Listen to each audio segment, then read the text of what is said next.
Meaty, juicy, tender are exactly what these grilled ribs are. Low and slow cooked with the perfect blend of seasonings to make the meat tender, then finished with a high heat to make the sauce tighten to the meat and bring on a caramelized exterior that is going to be one of the best things you have ever tasted. And I'm excited to show you how I grill ribs today on the Stay-at-Home Chef. I have made hundreds of racks of ribs, and you would think that that might get old, but it hasn't. Every time I cook ribs and I get to smell that glorious smell and indulge in my efforts, it's a very good day. Grilling ribs can be tricky, but it doesn't have to be. It is important to understand the way your grill heats so you can work with what you have. Today we're using a fairly large grill, and what I'm going to do to get the heat just right is I'm going to preheat the grill using the exterior burners and keep the interior burners off. We're creating a two-zone system here. Now to prepare the ribs. You can use St. Louis, baby backs, or spares, but I'm using my favorite, spare ribs. These particular spares are beautifully marbled, which is going to ensure a very juicy end product. To prep the ribs, some say you need to strip the membrane off the backside, which is fairly easy to do.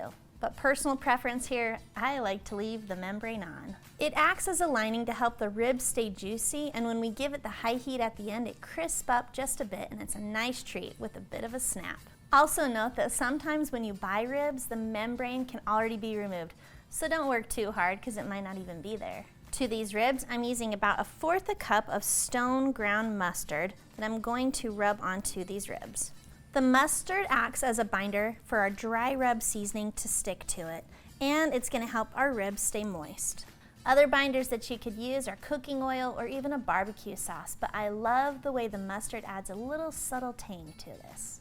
Next thing we need is a dry rub. So in a bowl, we're going to add in 1 tablespoon of smoked paprika, which really gives a smoky essence to this. But if you only have regular, that's okay.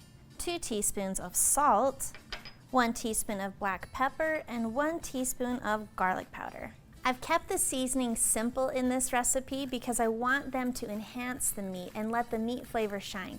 But if you have a favorite barbecue rub you love, go for it. Sprinkle that dry rub onto the ribs, making sure to get both sides. And because we put that binder on there, we don't even need to rub that in. It's already stuck right to the ribs. To grill these ribs, we don't want to just throw them on the grill because they'll dry out and you'll have really tough meat. So what I like to do is get 2 pieces of aluminum foil that are double the size of the ribs. Place the ribs in the center, meat side up, and take the first layer of foil and make a foil packet by folding both of the ends up and crimping the edges upwards. Then take the second layer of foil and do the same thing. The purpose of this packet is so that those ribs can braise and tenderize. And if you don't want to use aluminum foil, I recommend using a disposable pan, but make sure you seal the top so that those juices don't escape. Now they're ready for the grill where all the magic happens. We've set the ribs right in the center away from the direct flame, but if you don't have that option, move to an upper shelf or cut those ribs in half and put them side by side. You'll want to cook these for 2.5 to 3 hours. Ribs are full of fat, and fat and fire means a bigger fire, which is why it's really important to cook these over an indirect flame, and that aluminum foil packet is going to help us out as well. It's been just under 3 hours, and I'm going to check on these beauties by using 2 sets of tongs, carefully removing the packet from the grill and placing that onto a baking sheet. Carefully unwrap the ribs. The way I want these cooked is to not completely fall off the bone, but be very tender, and you can see the way the meat is pulling away that they are very tender. There you have a thing of beauty, and they would be delicious just like this, but we're going to add one more dimension to them.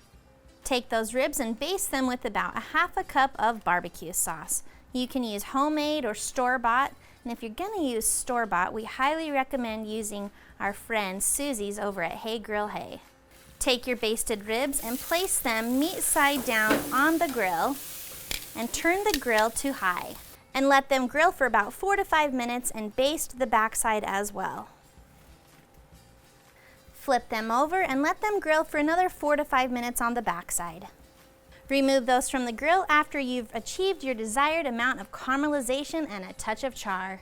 Let these rest for just a bit if you can, and you are ready to eat.